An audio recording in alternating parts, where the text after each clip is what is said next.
اجتمعت القلوب لتشهد أجمل حكاية.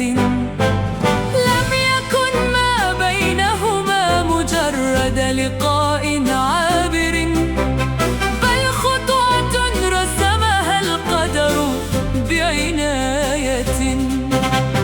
يوما بعد يوم وحلما بعد حلم، حتى أشرقت شمس المحبة في قلبين صادقين.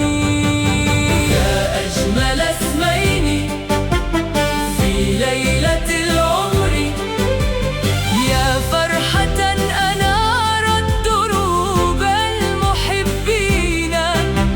اليوم تجمع الأهل والأحبة ليباركوا بدء المسيرة الجديدة.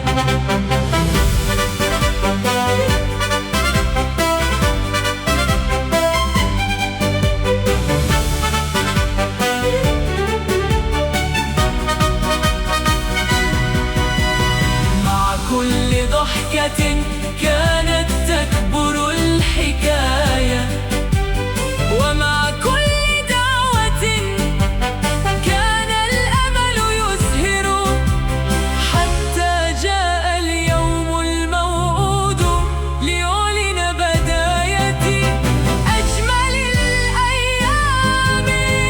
هيا غنوا وزغردوا وافرحوا معنا، فالليلة ليلة الفرح والسرور، ليلة الود والمحبة والسعادة، وليلة حلم أصبح حقيقة.